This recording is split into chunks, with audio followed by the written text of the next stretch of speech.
Hello, hello, hello, YouTube. How's everybody doing today? I am feeling a little bit better. Voice is still, the hank is still on me, but I am feeling a little bit better on this terrific Tuesday. Today's shirt, it's another Lil Wayne verse from the No Ceiling song where he remade Wasted, and it was his version of it. But he has a verse in there where he says, "You plain Jane, I'm diverse." And as you can see in the creation, we know that diversity has so many different layers to it. And so that's the reason why it's in multicolored vinyl. And not calling any of you plain Jane, just simply expounding upon what that verse in that song did for me. And if you haven't figured it out yet, music is one of my coping strategies. I love music, all genres of it. Gospel, of course, rap, R&B, country. I love music. So you'll hear me reference a lot of musical lyrics and a lot of different artists because during some of my deepest times of depression, music is what I used to climb out.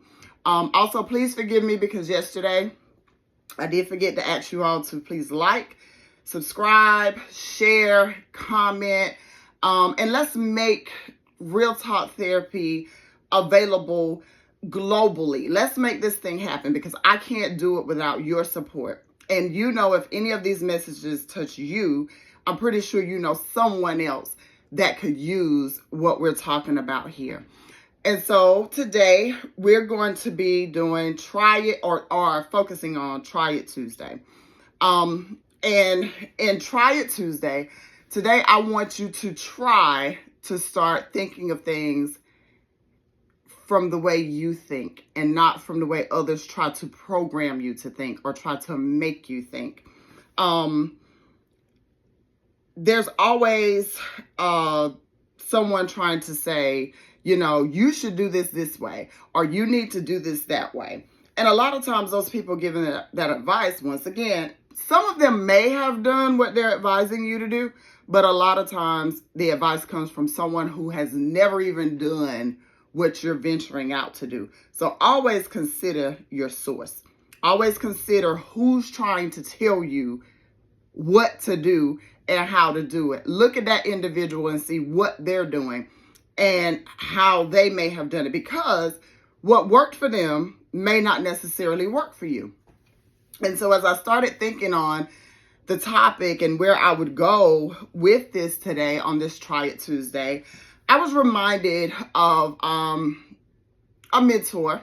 I can call this individual a mentor because I learned a lot of things under their leadership. But there was a time during the pandemic where I was told to, not told, it was a recommendation made that I look at Alice in Wonderland. And you know the basis of Alice in Wonderland from being a child.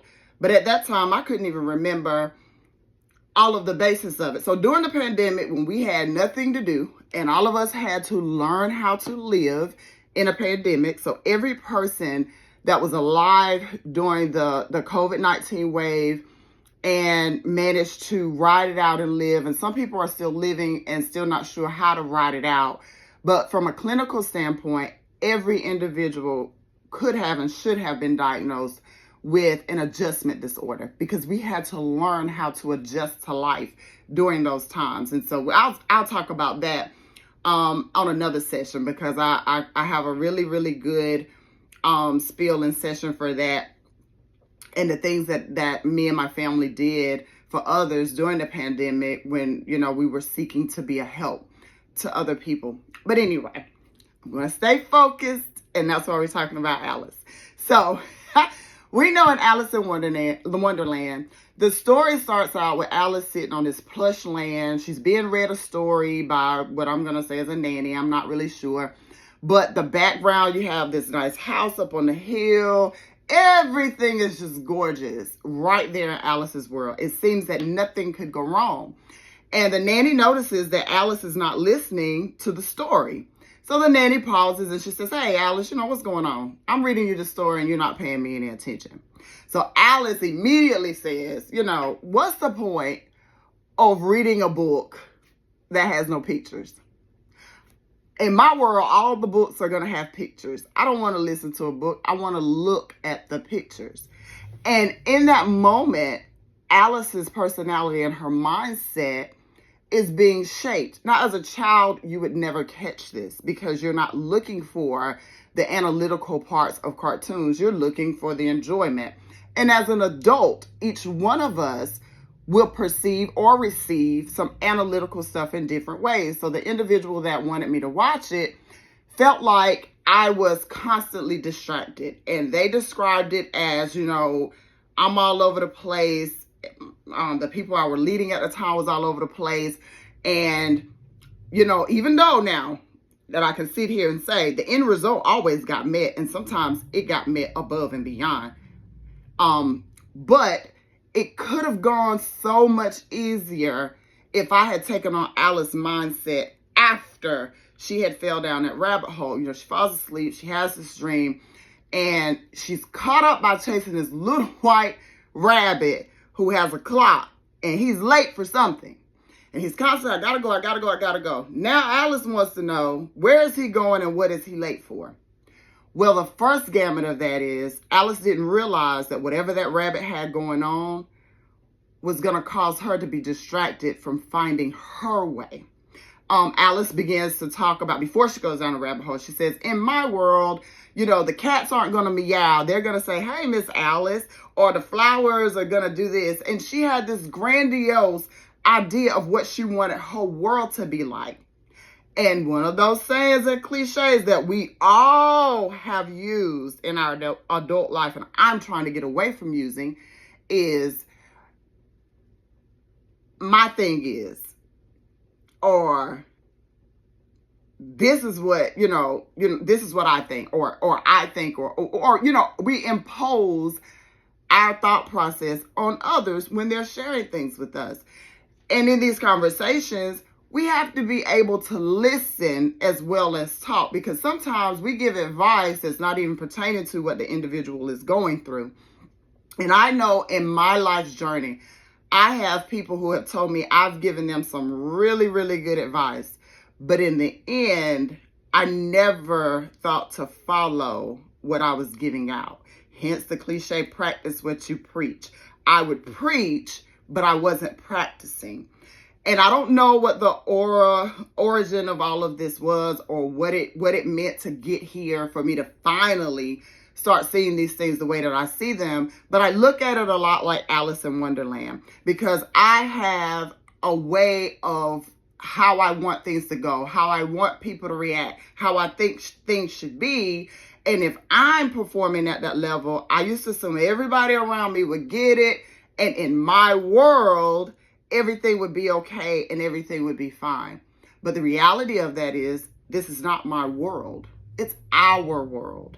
We share this world and our living space with others. And we have to be willing to become diverse, to learn what works for other people, and not try to make what works for us work for them. So as a leader, I couldn't follow the direction of particular leaders over the course of the years. I had to develop my own leadership style. And then I had to learn to be firm enough to stand in it when someone would come back and say, nah, do this. If I were you, I would do this, da, da, da.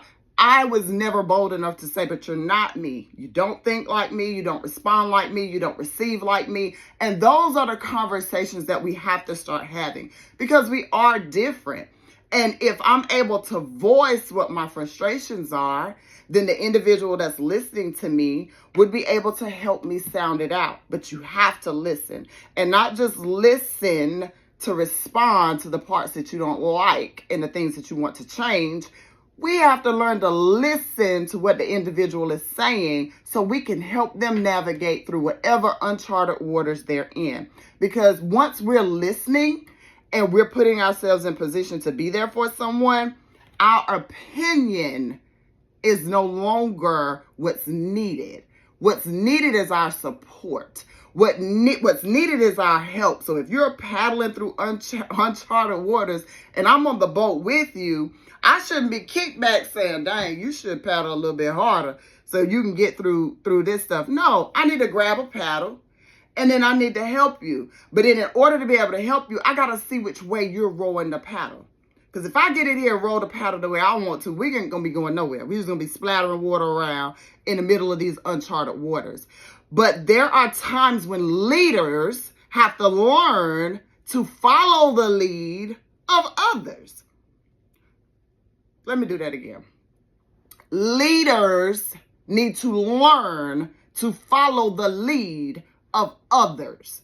There are going to be people that come into your life for whatever reason. You have to learn what their purpose in your life is for. But if you're so busy chasing after distractions, running after other people's appointments and other people's whatever they got going on, you'll miss what's happening around you. And eventually, like Alice, you'll end up losing your way. Now, remember, Alice wanted a topsy-turvy world. She said she wanted all this stuff that don't make sense to be her world. But when she went down that rabbit hole and she started encountering a doorknob that talked to her, eating these little cookie things where she got too big to get out or too small to do everything, nothing went the way Alice thought it would be when she went down that rabbit hole. She encountered all kinds of people who tried to tell her things. Alice even encountered people who called her by other names. And Alice was looking like, that's not my name. I'm Alice. But when the question was posed to her, who are you? She couldn't answer because she had allowed all of the distractions, to take away who she was. She remembered her name, but she didn't remember who she was. So when someone asks you, what's your name? You should be able to say, my name is, and know who and what you stand for. And that's one of the first key things to working through anything that is messing with your mental. Because once we start trying to think like that other person, move like that other person, do what that other person does, I guarantee you things are going to work out for you because you're not them. That was their path, their cross to bear, not yours. And so, when you're asking for help, oh my goodness. And just a Bible reference that just came to my mind when Jesus was, bearing a cross that didn't belong to him, by the way, if you're a Christian and you believe. And if you're not, please just get the lesson that's coming out of this, because whomever or whatever your higher power is, I respect that. I just know what mine is. And so I may reference it from time to time. But we know that Jesus was given this cross, literally, to carry that had all this stuff on it. Oh, God, referring back to the weight of the world. He had the sins of the world on his shoulder, and it got too heavy for Jesus, Savior, the Creator, the Son of God. It got too heavy for him. And he looked around, and he needed help. And if you can remember all those people that were following him and all those people that wanted to be healed and all those people that wanted things from him, when they were following him, where were they when he was bearing even their sins? Because we all fall short. Every last one of us. A lot of Christians get to a place of being so saved, sanctified, and holy that they forget where God had to pull them from when they're trying to minister to other people. You want to win a soul? Tell them about when you were in the pits instead of about where you are now. Help them see how to get there instead of trying to say to them, oh, you need to get out of this mess. The Lord, blah, blah, blah. Okay, because at one point you was in some mess, and whatever the Lord did to bring you out, tell them that instead of where you are. But I digress. Let me come back to this now. So Jesus asked for help. Alice asked for help. The difference between Jesus and Alice, Jesus was bearing some things that was not his to bear. Alice was distracted by what she thought she wanted. And now she's chasing this little rabbit with this clock who was already, if you can remember the storyline, when he got where he was going, the people told him, you already late. You're 2 days late. So the rabbit is already late. Alice is following the rabbit, constantly losing herself. And when she finally got to these crossroads, and I can't remember verbatim, I'm going to look at it again, and I want to encourage you guys to look at it too. And I do want you to come back and share with me in the comments what you got out of Alice in Wonderland. But I remember her getting to this crossroad. It seemed like it was 5 or 6 different ways for her to go. And Alice was trying to remember, how did I get down here in the first place? Which way did I even come to get here? Because remember, Alice went to a tea party. And when she was at that tea party, and this Mad Hatter and all these other characters just all over the place with their mess and their anxiety and all of that, and they throwing all of their mess in the midst of what she already dealing with, Alice stomped her feet and said, I have had enough. I want out of this crazy place. This is the stupidest tea party I ever been to. I'm out. But when she goes to leave, my girl didn't know which way to go. So she's standing at this crossroad. And this is what I want you to get out of Try It Tuesday. In order to know which way to go, sometimes we have to try to find our own way without the distractions in our ear. Sometimes we have to be able to say, for 1 hour every day, I'm not going to talk on the phone. I'm not going to watch TV. I'm not going to entertain anything or anybody. I'm just going to sit and be, so I can learn how to calm my mind, those racing thoughts that you have. You have to train them. They're your thoughts. Sit down, be quiet, not worry about the events of the day, not worry about what anybody else is asking you to do, not worry about any of that. And for some people, this can be first thing in the morning before they get their day started. For some people, it can be the last thing they do at night so that they can rest and start their day fresh. For some people, it could be midday. But for you, you have to determine when you're going to choose that time so that you can know, all right, there was 5 pathways in front of me. I've gone down 3 of them, and that wasn't the way to go. So let me go back to the beginning and try this pathway. Again, we won't know until we try it. Not trying to tell you to get out here and do anything crazy. I mean, come on, this is real talk. We have to try it to know if it's going to work for us. It's cool to go to church or to the mosque or to the temple or wherever you go to worship and seek guidance from your higher power. But if you're going to seek that guidance, you got to learn how to be still and hear what's being said to you so you can know which way to go.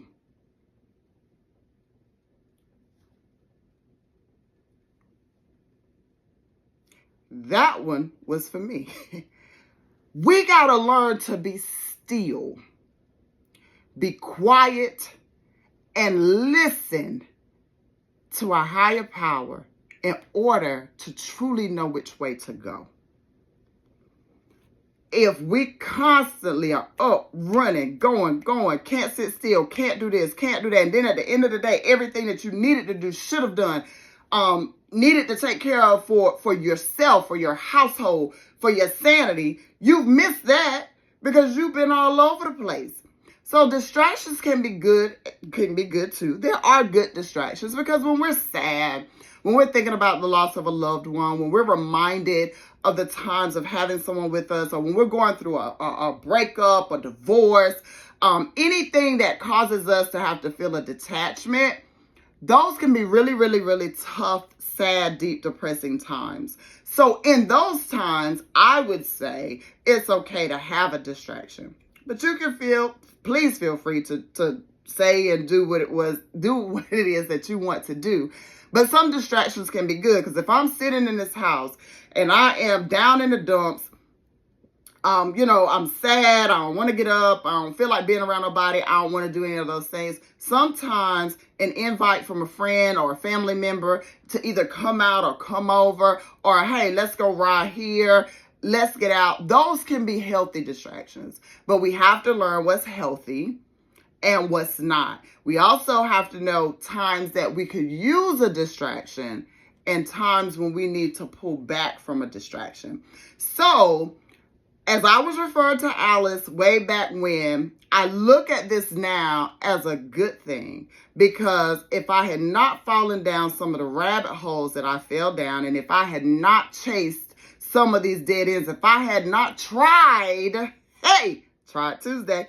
If I had not tried some of these avenues that I tried, I would never know where it was that I truly wanted to be and what I truly wanted to do.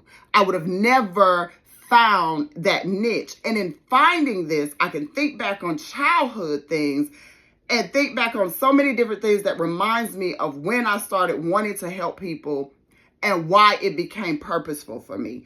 I have 3 brothers. And anybody that knows me knows. Now, let me lean in a little bit. I'll go to war for my 3 brothers. They are younger than me, but I don't worry because I know those 3, they got me. So when it comes to going to war for them, I mean just what I say. Like I said, I'm not afraid to fight. One thing about fighting, whether it's a physical or a mental battle, some of them you're going to lose. You just have to be able to come back and regroup. So if I have to go to war, if I have to fight this thing again, how am I going to fight it different? Where are my tools? Where are the things that I'm going to use to deal with this battle different? Never be afraid to lose because nobody was designed to win all the time. Real talk. But in saying that about my 3 brothers and going to war for them, it comes with the territory of being able to say, we are each other's keeper. You know, there's a verse in the Bible that says, am I my brother's keeper? I am, but I am learning that there are ways to work and keep my brothers. There are things that they need my advice with, and there are things that they don't. There are times, even though I'm the oldest, I have to call on one of them for advice. And, you know, technically, you're the oldest. You're supposed to know. You went through it. You should have all the answers, is what society teaches us. But no, I've learned that if I have to go to the baby brother, and I call him my little baby, I got a middle brother. That's my ride or die. He gonna rule the 2. That's my get hype. The middle brother, y'all know him. Y'all already know that's my get hype. My big baby, and they're babies because in birth order, I came first. But my big baby, the oldest brother that I have, that is right behind me, that was my first friend. My first person, you know, one of my cousins was my first friend, but he was like the first one in the house with me, the first one to, you know, take care of, play with, and all of these things. And so I remember his first year of school, he's in kindergarten, and I can't remember if I was in 2nd or 3rd grade, but he's in kindergarten. And at the time, we went to North Laurinburg Primary. Shout out to North Laurinburg. It's closed now, but I had some really good memories there. And it was time to go home and get on the bus. So, you know, the younger kids got to line up first, and then we came. And when I came and got in that line, I'm looking for my brother, because remember, I'm his keeper. I'm looking for my brother, and I see him up towards the front of the line, and he's crying. So now, I need to know. So first of all, I done broke the rule because I'm getting out of line. And I'm going up here to my brother. I didn't talk to no adult. I didn't ask no questions or nothing. What's wrong with you? And he's holding his little paper from his first day of school or whatever. He's like, I don't have a book bag. Now, I forgot that when I was in kindergarten, we couldn't carry a book bag. So that rule that applied to me when I was in kindergarten is the same rule that applied to my brother. But because I'm his keeper, it's the end of the day, I take all of my stuff out of my book bag and I give it to him. Here you go. Because I didn't want to see him cry. So from early on, I was concerned about how other people felt and how I could help them to feel better about whatever it is that they were going through. So through every rabbit hole that I fell in, every career path that I've had, I always wanted to do whatever I could to help somebody else.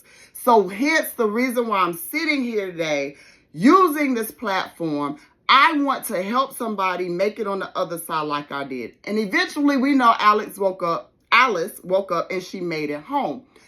When we want to go home and we forget our way, we need to be able to try sitting still and calming down and trying to remember what decisions we made and what choices we made that got us to a place of being lost.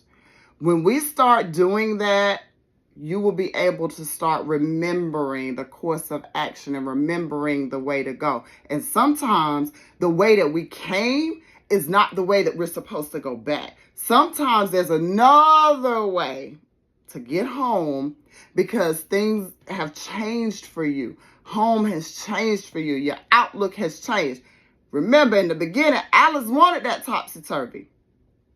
But once she went through it, she began to see what it was she really wanted and what she wanted to get back to. So sometimes,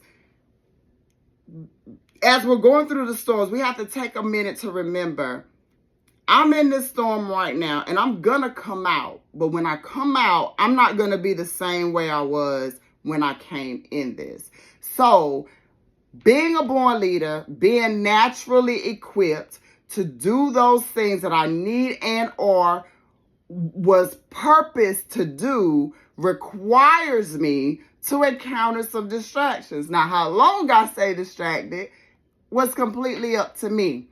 I wouldn't go back and change any of it because I learned enough to be sitting here with you today and knowing what my future is supposed to look like. I learned enough that it was okay for me at 44 years, of age to go back. 40, was I 44? Yeah, I was 44 when I first started. Then I turned 45. But anyway, to go back to school and get another master's degree. I have one already, but it was one that I thought I needed to get at the time to do what I was doing, not knowing I would need this one. So in order to do it, God opened doors for me. My God, now I'm talking about. Doors were open for me that I thought were sealed and closed. Things were beginning to happen for me in some of the bleakest moments of my life. I walked away from a financially stable situation in order to pursue helping people. And in the midst of walking away, I want to tell you today that I never missed a meal. I never missed the activity that I wanted to participate in. I'm still in my house. Lights are still on. Still with my husband. My family is still my support. I am still surrounded by those folks that God placed around me. I had to isolate myself for a little bit, and a lot of people didn't get that. They didn't get that because I wasn't available for them like I used to be. They didn't understand that in order for me to be able to sit here today and to come up out of the pits of depression that I had fallen in, I had to isolate myself. I had to cut off their noise. I can't keep helping y'all. I gotta help myself. And if you're not gonna take the time to see that I need your help, then we don't need to be around each other. And I'm cool with that. I'm okay with that. It's fine. Diversity lets me be okay with going to the movies by myself or going to the movies with a crowd of people. Being able to see things from a different light lets me know that the plain Jane mentality of doing it this way, doing it where your hair back, put this on, do this. We know what the concept of a plain Jane is. Opens up so much for diverse. When Lil Wayne said that lyric, now he's a lyrical genius, and somebody, if y'all connected to Lil Wayne in any kind of way and you come across this, let him know, or Tucci, as he's called now. When he said that verse again, I don't know what his mindset was when he wrote it, but I know for me, I had to come up out of the depths of what I was in and realize how unique I am and how gifted I am, the diversity of my gifts. I could talk to you about the Bible. I could talk to you about the hood. I could talk to you about politics. We could talk about cartoons. We could talk about anything. The level of diversity of where I can meet people, I didn't even realize what all I had inside of me until I started allowing those things to come out because I allowed other people to suppress them for so long. So today, on Try It Tuesday, I want you to try seeing things from how your mind receives them. Not even how I just told you my mind receives them. If you're going to take the time to look at Alice in Wonderland, take down what you see Alice going through, and please come back and share with me. Again, I want you guys to have a terrific Tuesday. I want you to try that this week. or whenever you feel comfortable trying it. And I also want you to come back, continue to join me. If you would like to order any of the shirts that I'm wearing, please also put that in the comments. I'll give you the information on how to order. And please comment, subscribe, share, help make this reach the ends of the earth so that we can help another Alice that's down a rabbit hole and not quite sure how to get out, and to know who they are so that you're on that journey of knowing who you are. Thank you so much. See you guys tomorrow.